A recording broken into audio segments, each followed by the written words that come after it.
मित्रों, रामचरितमानस हिंदू धर्म का एक ऐसा ग्रंथ है जो भगवान श्री राम के जीवन पर आधारित है। परंतु गोस्वामी तुलसीदास द्वारा रचित इस रामचरितमानस में बहुत सी ऐसी बातों का वर्णन भी किया गया है जो हमारे आज की वर्तमान स्थिति को दर्शाता है। चारों तरफ फैली कोरोना जैसी महामारी के काल में यदि हमारे वेदों और पुराणों में कुछ ऐसे समाधान मिल जाएं जो हमारी वर्तमान स्थिति को बेहतर कर सकें, तो इससे ज्यादा सौभाग्य और क्या होगा। आइए आज की वीडियो में हम जानते हैं रामचरितमानस के उत्तर कांड में वर्णित कोरोना जैसी महामारी के समाधान की कथा। नमस्कार मित्रों, स्वागत है आपका एक बार फिर द डिवाइन टेल्स पर। रामचरितमानस के उत्तर कांड में वर्णन किया गया है कि जब पक्षीराज गरुड़ काकभुसुंडी जी के पास गए तो उन्होंने उनसे एक प्रश्न पूछा। हे काकभुसुंडी, आप तो सर्वज्ञ हैं, कृपा कर मेरे एक प्रश्न का उत्तर दीजिए। इस पर काकभुसुंडी जी बोले, हे तात, पूछिए, आपका वो कौन सा प्रश्न है जो परेशान कर रहा है।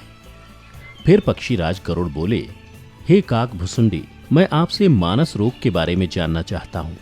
इस पर काकभुसुंडी जी ने बड़ी विनम्रता से उत्तर दिया, हे तात, चलिए मैं आपको मानस रोग के बारे में संक्षेप में बताता हूँ। और कथा आरंभ करते हुए पहले तो उन्होंने मनुष्य के तन के बारे में बताया। हे गरुड़, मनुष्य के तन से सर्वोच्च कोई तन नहीं। तत्पश्चात संत की व्याख्या करते हुए बोले, संत अपना पूरा जीवन दूसरे के कल्याण में लगा देते हैं और कष्ट सहते हैं। फिर उन्होंने पक्षीराज गरुड़ को मनुष्य के जीवन का एक सत्य बताया। हे गरुड़, जीवन में दरिद्रता के समान कोई दुख नहीं और संतों के मिलन के समान जगत में कोई सुख नहीं।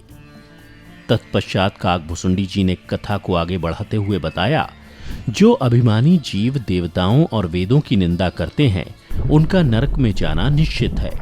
संतों की निंदा में लगे हुए लोग उल्लू की भांति हैं, जिनके लिए मोह रूपी रात्रि प्रिय होती है और ज्ञान रूपी सूर्य जिनके लिए अस्त हो चुका होता है।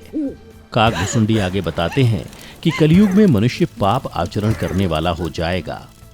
सब कै निंदा जे जड़ करहीं, ते चमगादुर होई अवतरहीं। सुनहु तात अब मानस रोगा, जिनते दुख पावहीं सब लोगा।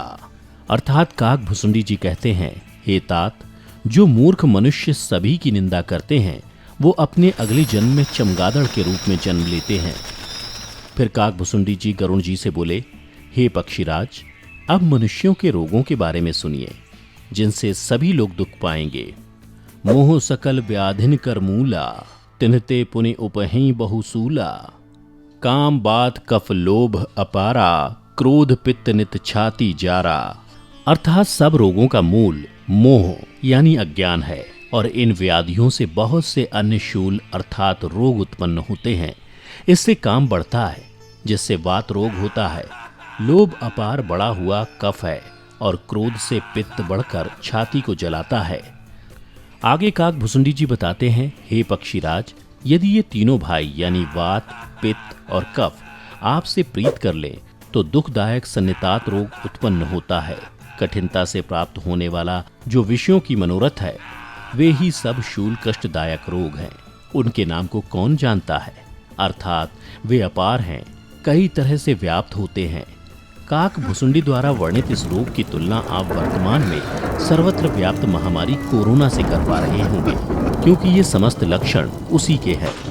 काकभुसुंडी जी पक्षीराज से रोगों की व्याख्या करते हुए कहते हैं, हे गरुड़, ममता दाद है, ईर्ष्या खुजली है, हर्ष विषाद गले के रोगों की अधिकता है, गलगंड, कंठमाला या घेंगा आदि रोग हैं।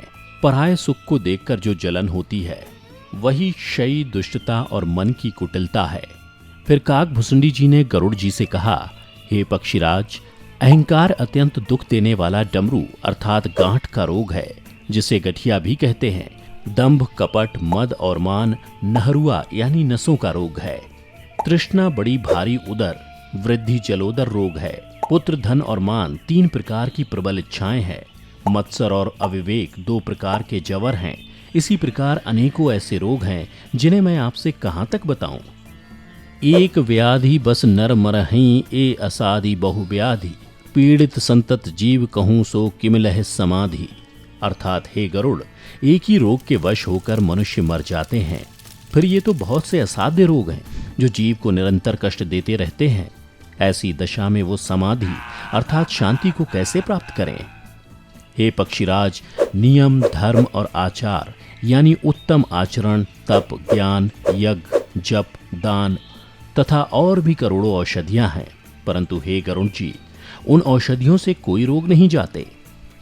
काक भुसुंडी पक्षीराज गरुड़ को समझाते हुए बोले, हे पक्षीराज, इस प्रकार संसार में मौजूद प्रत्येक जीव रोगी है, जो शोक, हर्ष, भय और प्रीति वियोग के दुख में और भी दुखी हो रहे हैं।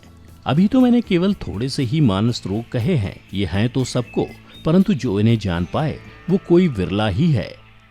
अब यहाँ एक प्रश्न गरुड़ जी के मन में उठता है। हे काक भुसुंडी जी, आपने बहुत से मानस रोगों के बारे में बता तो दिया, लेकिन इन सभी रोगों का क्या उपाय है और किन औषधियों से इनका उपचार किया जा सकता है?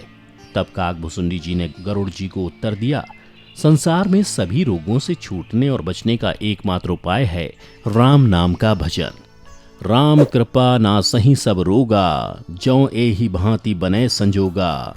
सदगुरु वैद बचन विश्वासा, संजम यह ना विषय के आशा। अर्थात हे पक्षीराज, जब भगवान राम की कृपा से ऐसा संयोग बनेगा तो ये सब रोग नष्ट हो जाएंगे।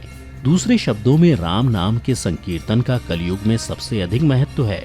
और इसी के साथ एक और उपाय बताया कि सदगुरु रूपी वैद्य के वचन में विश्वास रखें। मित्रों, राम नाम का जप एकमात्र ऐसी औषधि है जिसके द्वारा प्रत्येक रोग का उपचार किया जा सकता है। बिना विषयों की कामना किए संयम और नियम का पालन कर आप कोरोना जैसी महामारी से भी मुक्ति पा सकते हैं। मानस के दोहों की भले ही लोगों ने अपने हिसाब से व्याख्या की हो, लेकिन वर्तमान परिस्थिति में ये सटीक बैठते हैं। उत्तरकांड के आरंभ में बताया गया है कि काक राम जी की माया से अनेक युगों में भ्रमण करके सभी बीते और आने वाले युगों को देख लेते हैं। इसलिए कलयुग वर्णन में वह चमगादड़ और फिर ऐसे ही रोगों का जिक्र करते हैं जो कोरोना के लक्षणों से मिलते हैं। इसके बाद संयम पालन यानी लॉकडाउन की स्थिति का वर्णन करते हैं।